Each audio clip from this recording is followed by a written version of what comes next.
And this is NPR, Northampton Poetry Radio, with erstwhile Poets Laureate Rich Michelson and Martina Espada. This is indeed Talk the Talk.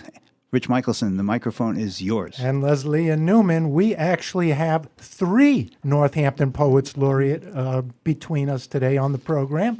And we are a gaggle of Poets Laureate. Gaggle of Poets Laureate. And we are very pleased to announce that the 2022 Massachusetts, 2023, is it 2023 already? Massachusetts Book Awards have been announced.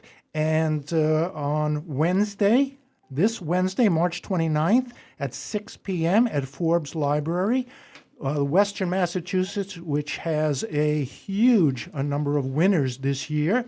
We will be having a reading by Martina Espada, who won the Massachusetts Book Award for poetry.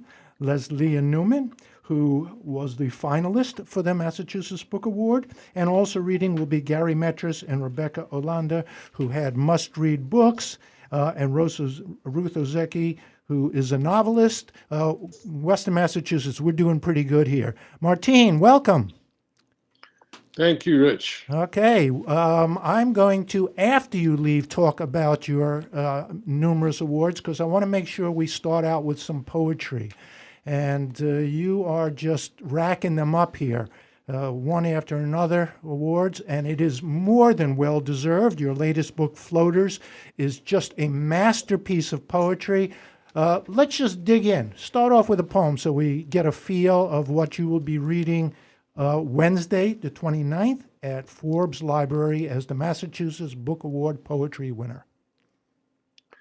This is a poem from Floaters. It's a poem for Jack Agüeros, who was a New York, Puerto Rican poet, essayist, fiction writer, playwright, community organizer, director of El Museo del Barrio in East Harlem, and my second father. And this is a poem I'll read this morning for all the writers who are listening out there, and for all the writers who will be reading at the Forbes Library on Wednesday night. It's called Flan, for Jack Agüeros, 1934 to 2014. I was 8 when the blackout struck and the lights died all across the city like a massacre of fireflies.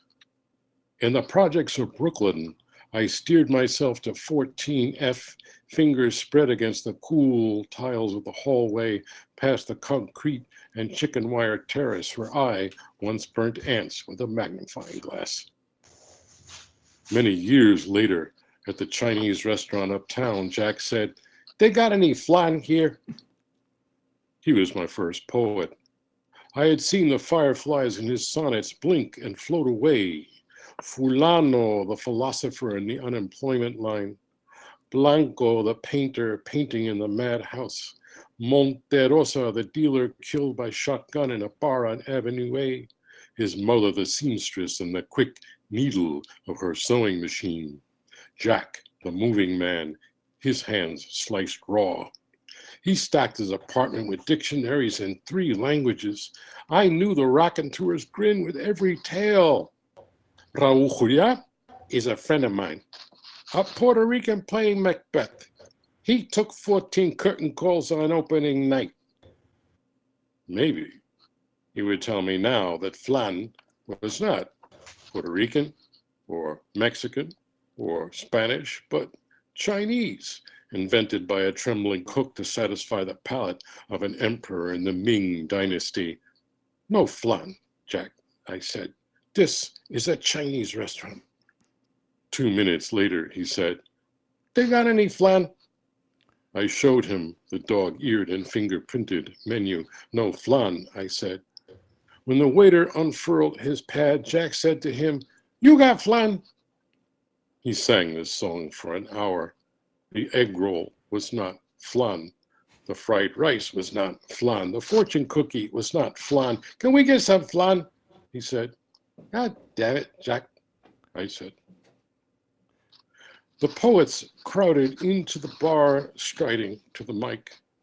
Jack stood with poem in hand, read the title, tilted his head, and said it again, studied the page as if the words shriveled up like ants burnt under a magnifying glass, then sat down. I witnessed the massacre of fireflies. A few of us clapped, not knowing what to do with our hands, staring at the sonneteer who lost all his quatrains and couplets in the denim jacket he left on the subway, the words of Fulano still waiting on the unemployment line. The faster you spin, the stiller you look. There's something to learn in that.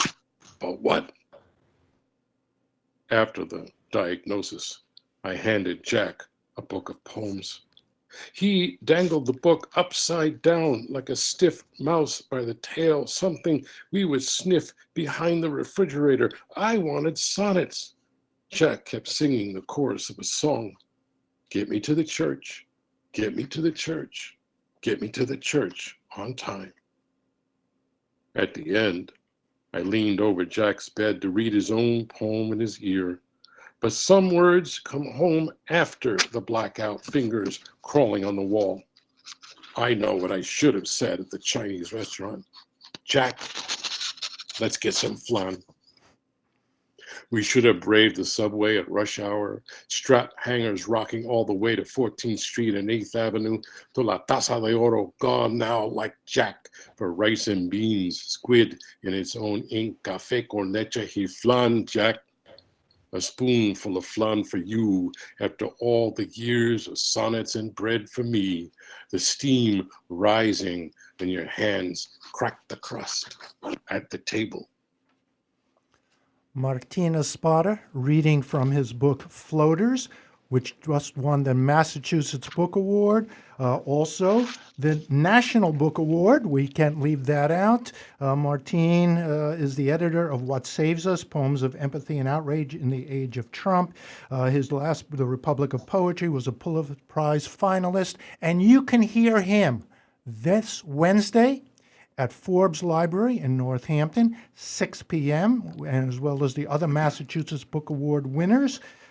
Martin, if you have it on your calendar, will also be reading at Greenfield Community College on Wednesday, April 12th, as part of National Poetry Month. And if I may so as well, put this on your calendar now. Sunday, April 23rd, you will hear Martin reading at R. Michelson Galleries in Northampton, along with myself, as the publication of my new book. So, Martin, thank you so much. We'll see you tomorrow. Bill? Martin, I know you have to run. You have an obligation at the University of Massachusetts. But for those of our listeners who have not heard me ask you this question before, I think they will not be offended that I'm asking it again.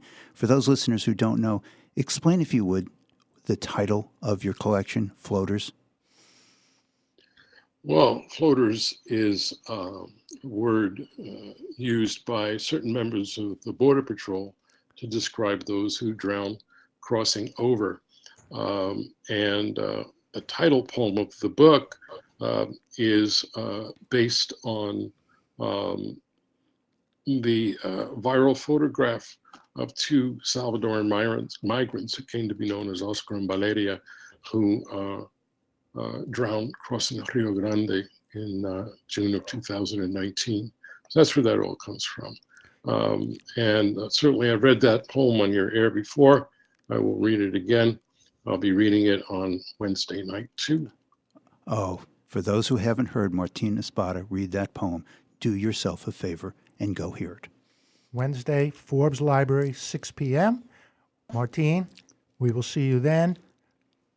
We'll be back right after the break.